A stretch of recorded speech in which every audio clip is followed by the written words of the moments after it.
क्या क्या दवाइयाँ, क्या प्रिस्क्रिप्शन, एक स्टैंडर्ड प्रिस्क्रिप्शन है, तो कम से कम वो हमारे दर्शकों को बता दिया जाए कि भाई अगर आपको रिपोर्ट पॉजिटिव आ रही है या आपको इनिशियली सिम्टम दिख रहे हैं कि हाँ मुझे कोविड जी हो सकता है, हमने आरटीपीसीआर टेस्ट कराया, उसकी रिपोर्ट 24 घंटे में आएगी, तो हमें क्या दवाइयाँ शुरू करनी चाहिए और कब तक खानी है उसको? जी, अगर पॉजिटिव है या पॉजिटिव होने की संभावना है, ऐसी जी। अवस्था में अगर बुखार है, तो बुखार के लिए पैरासिटामॉल की गोली तरह-तरह नामों से बाज़ार में आती है, उसका सेवन कर सकते हैं।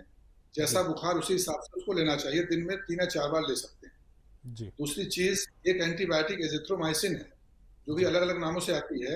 एज़िथ्रोमाइसिन का एंटीवायरल इफ़ेक्ट भी देखा गया है और देखा गया है कि इसको चालू कर देने से गंभीरता रोग उतना गंभीर नहीं होने पाता।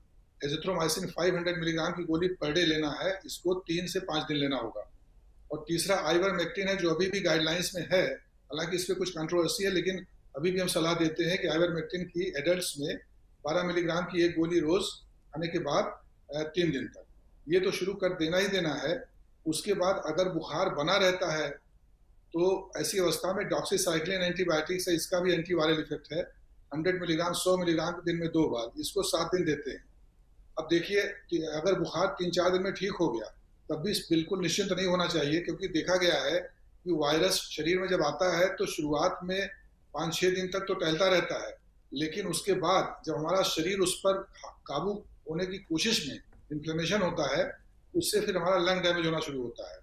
तो 5-7 दिन के बाद अगर बुखार दोबारा शुरू हो गया और सांसों में दिक्कत होने लगी, ऑक्सीजन कम होने लगा, ऐसी अवस्था में 2 दवाइयां हैं जो निश्चित रूप से फायदा करती हैं। बहुत सारी दवाइयां दुनिया में ट्रायल हो रहे हैं, लेकिन अभी केवल 2 दवाइयां ऐसी हैं जिनका निश्चित रूप से फायदा हुआ है। उसमें एक है स्टेरॉयड, जो अलग अलग नामों से आती है, मिथाइल प्रेडनिसोलोन मेट्रॉल है या ये डेक्सामेथासोन है, और दूसरा है ब्लड थिनर एंटीकोगुलेंट। लेकिन इन दोनों दवाइयों को खाने से पहले डॉक्टर की सलाह जरूर ले लें, क्योंकि दवाइयों से नुकसान भी होते हैं। और कब लेना है, कितने दिन लेना है, लेकिन अगर 4-5 दिन के बाद बुखार बना हुआ है और सांसों में दिक्कत हो रही है, उस समय एक्सरे कराना जरूरी है, और सीटी स्कैन हो तो और अच्छा है। उसके आधार पर स्टेरॉयड और ब्लड थिनर देना जरूरी हो जाता है।